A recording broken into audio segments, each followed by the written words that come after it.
প্রিয় অনার্স প্রথম বর্ষ ম্যাথমেটিক্স শিক্ষার্থী বন্ধুরা, আজকে আমি তোমাদের শিখাবো ক্যালকুলাস অন চ্যাপ্টার 16 এ এক্সাম্পল 33 0 থেকে 1 অর্থাৎ definite integral dx by 1 plus x root over 1 plus x 1 plus 2x minus square.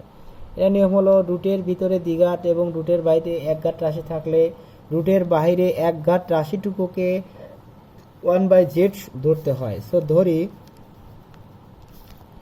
1 plus x সমান হলো 1/z, তখন এক্স সমান কিন্তু 1/z মাইনাস 1 হয়। সো ডিএক্স সমান কি হবে? জেড 1 মানেই হলো আমাদের জেড ইনভার্স 1, এটাকে ডিডিএক্স করলে মাইনাস 1 সামনে আসে অর্থাৎ কি হয়ে যায়? মাইনাস 1 আসে অর্থাৎ মাইনাস জেড লেখা যায়, আর এক পাওয়ার কমে যায় অর্থাৎ মাইনাস 2 হয়। মাইনাস 1 থেকে আরও কমলে মাইনাস 2 ডিজেড। সো আমরা এটা লিখতে পারি 1/z স্কোয়ার, এই মাইনাস জেড ইনভার্স 2 মানে হলো 1/z স্কোয়ার ডিজেড। সো আমরা একটা মানটা লিখতে পারি। এখন লিমিটটা চেঞ্জ করে দেব। x সমান যখন 0 হয়েছে, যখন x সমান 0 তখন আমাদের z সমান কি হবে? তখন z সমান x সমান 0 হলে 1/z সমান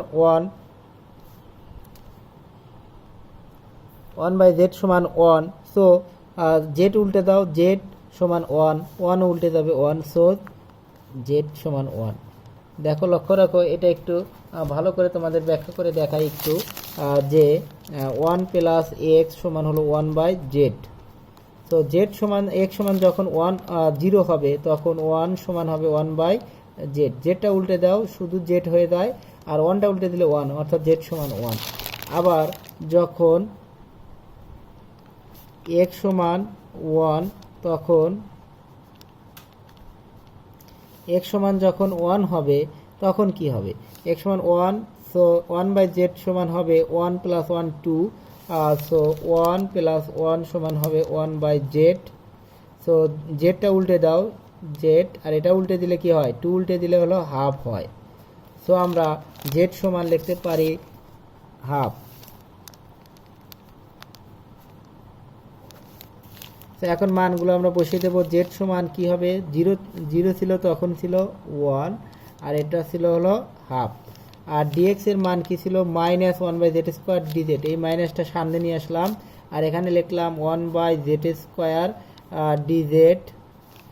আর 1 প্লাস এক্স সমান ছিল 1/z root over 1 plus 2x, extra হলো 1/z minus 1, 2 into 1/z minus 1 minus X square অর্থাৎ 1/z মাইনাস 1 তারপরে স্কোয়ার।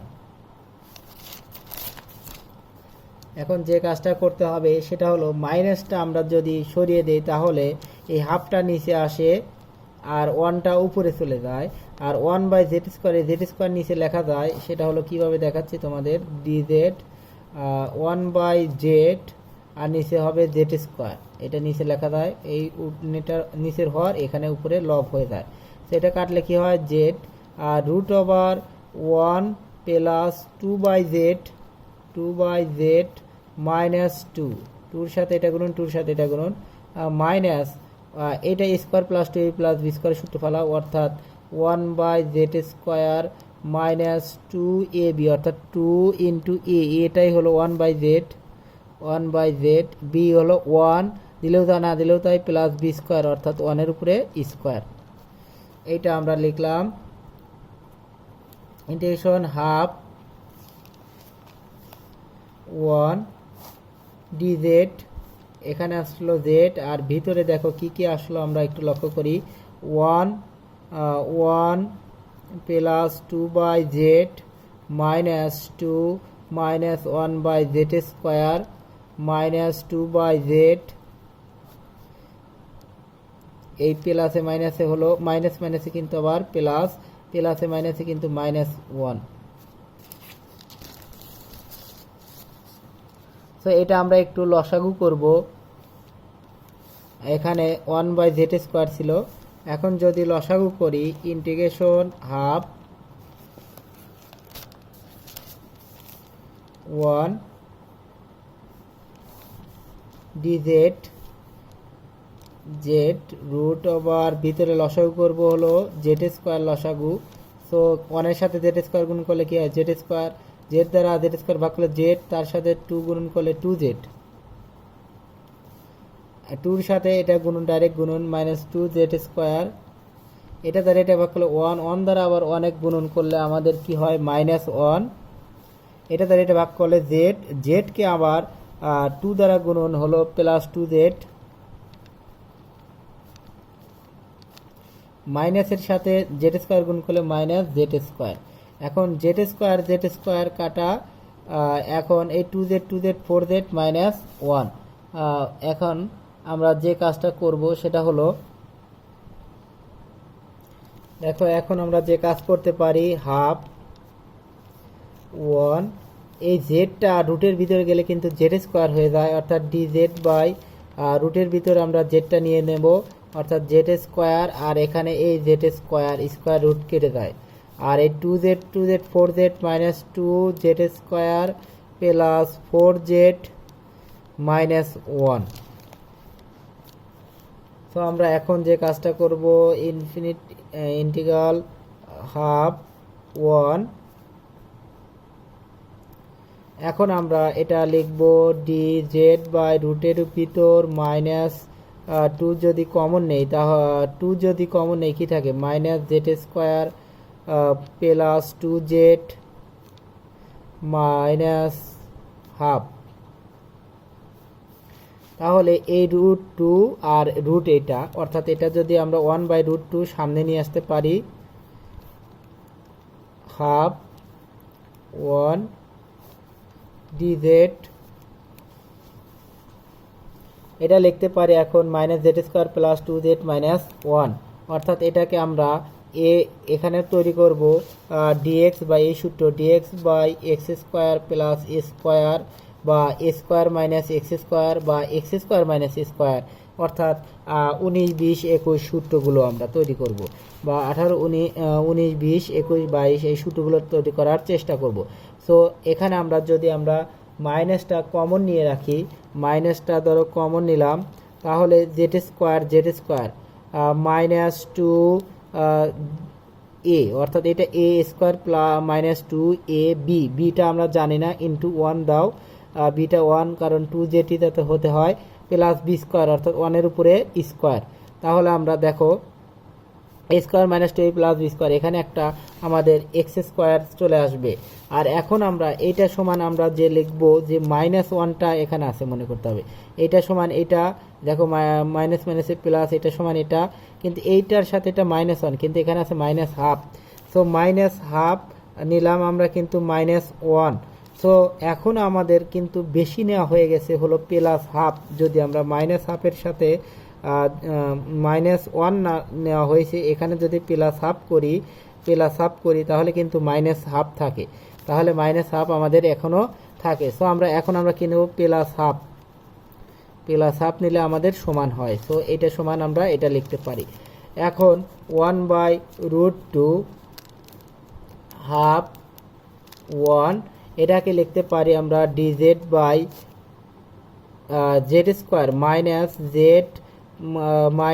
-1 হোল স্কোয়ার প্লাস 1/√2 তারপরে স্কোয়ার, অর্থাৎ এইটা স্কোয়ার মাইনাস এক্স স্কোয়ার, অর্থাৎ dx by root over A square minus X square, অর্থাৎ এইটাই হলো এক্স, আর যে মাইনাস, আর হলো এটা হলো এ, সমান আমরা লিখতে পারি এটা হলো minus square dx by square minus X square, এটা হলো 19 নম্বর সূত্র, না সরি, এটা হলো 22 নম্বর সূত্র। এটা সমান আমরা লিখতে পারি হলো sine inverse X by A plus C, এটা হলো 22 নম্বর সূত্র। 22 নম্বর সূত্র 526 পৃষ্ঠা দেখো, লক্ষ্য রাখো। তাহলে আমরা এখান থেকে লক্ষ্য রাখো যে সমান লিখতে পারি 1/√2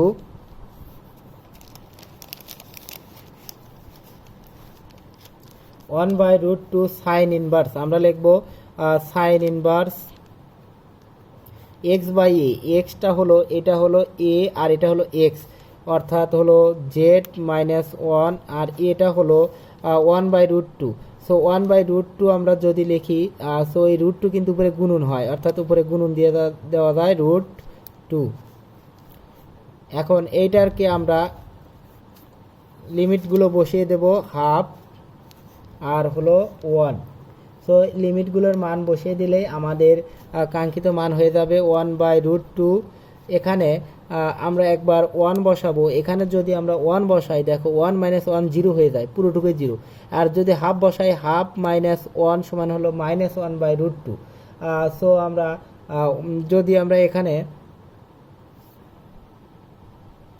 দেখো, এখানে আমরা জেডের মান যদি হাফ বসাই, ঝামেলা হয়ে যাচ্ছে, হাফের থেকে 1 বড়, -1টা বড়, বিয়োগ করা ঝামেলা। সো আমরা এটা লিখতে পারি কিন্তু 1 - জেড, 1 - জেড। কী কারণে, দেখো এখানে আমরা লিখতে পারি এটা স্কোয়ার -2ab + b স্কোয়ারও লিখতে পারি এটা, তার মানে 1 - z square. So z -1 whole স্কোয়ারও যা, 1 - জেড হোল স্কোয়ারও তাই। এখন যদি আমরা জেডের মানটা যদি হাফ বসাই, দেখো হাফ 1 - হাফ, তার মানে কিন্তু হাফ আসছে, অর্থাৎ সাইন ইনভার্স সমান half. So sine inverse half, half আর √2 গুণন করলে 1/√2। এই √2 আর এই হাফ যদি গুণ করা যায়, সাইন ইনভার্স 1/√2। সো লিখতে পারি আমরা সাইন ইনভার্স হাফ আর √2, একটু ভেঙেই দেই, দেখো হাফ আর এখানে √2 কাটলে পারে কিন্তু √2, এখানে 2 মানে দুইটা √2-র গুণনফল, √2 সাইন ইনভার্স 1/√2। এখন এইটাকে লিখতে পারি আমরা সাইন কত ডিগ্রির মান 1/√2, সাইন π/4 এর মান √2। সো 1/√2 গুণন আমরা লিখতে পারি π/4। সো লিখতে পারি আমরা π/4√2। এটাই আমাদের হলো অ্যান্সার। ধন্যবাদ সকলকে ফুল ভিডিও দেখার জন্য। পরবর্তী ভিডিও দেখার আমন্ত্রণ জানিয়ে এখানে আমি শেষ করছি, আজ আর নয়। অবশ্যই আমার চ্যানেলটি সাবস্ক্রাইব করবা। ধন্যবাদ সকলকে।